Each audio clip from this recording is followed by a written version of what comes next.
టయానికి వచ్చినట్టు తీసుకోండి. ఎవరు సార్? శ్రీనివాస్ గారు. ఎస్, అందరికీ నమస్కారం అండి. ఇక్కడి నుంచోనా ముందుకు వెళ్ళిపోనా? అందరికీ నమస్కారం అండి. నవ్వించడం ఒక యోగం, నవ్వలేకపోవడం ఒక రోగం. సో 10 కోట్ల మందిని విపరీతంగా 10 ఏళ్ల నుంచి నవ్విస్తూనే ఉన్నాడు అనిల్ రావిపూడి. జో జీతా హై ఓయి సికందర్ అంటారు. గెలిచినవాడే పాదుషా, గెలిచినవాడే నవాబు. ఈ గెలుపుని తన జీవన విధానంగా మార్చుకున్న అనిల్ రావిపూడికి ఒక్కసారి గట్టిగా చప్పట్లు కొట్టాలని కోరుకుంటున్నాను. నాకు 2019లో ప్రశాంతంగా ఉద్యోగం చేసుకుంటూ నన్ను రోడ్డు మీకు ఈడ్చేసి నా ఉద్యోగం పాడి చేసేసి నా ఉద్యోగం పీకేసిన మహానుభావుడు ఎవరంటే ఆ ముఖద్దర్గా సికిందర్ మా అనిల్ రావిపూడి గారే. ఇందాక వాడు ఎవడో అన్నాడు దత్త తీసుకోవాలని.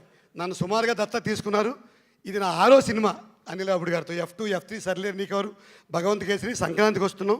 ఇది జారిపోతుందేమో అనుకున్నాను, కానీ ఆ ప్రిన్సిపాల్ వేషం నార్త్ ఇండియా లుక్లో మిసా లేకుండా నన్ను దాని ప్రొజెక్ట్ చేశారు.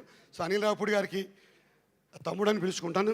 100 సార్లు ధన్యవాదాలు తెలియజేస్తూ, ఈ మానసిక రుగ్మతలు, మానసిక వ్యాధులు డీల్ చేసే డాక్టర్లు, సైకియాట్రిస్టులు ఈ ఏడాదికి 2 సినిమాలు తీస్తే వాళ్ళందరూ బోర్డులు మూసుకోవాల్సి వస్తుంది. ఇంకా రకరకాల రుగ్మతలకి, రకరకాల డిప్రెషన్లకి కూడా అనిల్ సినిమాలు ఆన్సర్ని ఇస్తాయి. ఇంకా చిరంజీవి గారి గురించి ఒక మాట చెప్పేసి క్లోజ్ చేస్తాను. ఇన్ని మాటలు చెప్పి ఒక మాట. ఇది చాలాసార్లు చెప్పాలని అనుకుంటూ ఉంటాను.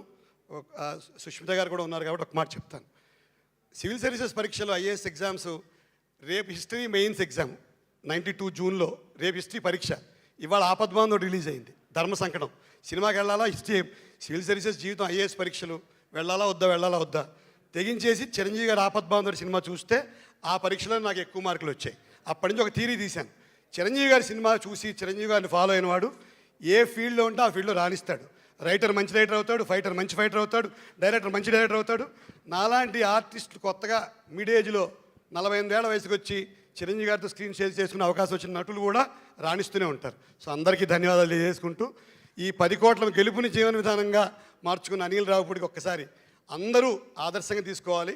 డిప్రెషన్కి దూరంగా ఉండాలి. ఈ సినిమాలు మళ్ళీ చూడాలి. ఏడ్చేవాడు ఏడుస్తాడు, దొల్లేవాడు దొల్లుతాడు, కానీ అందరినీ నవ్వించేవాడే Anil Ravipudi. Thank you very much.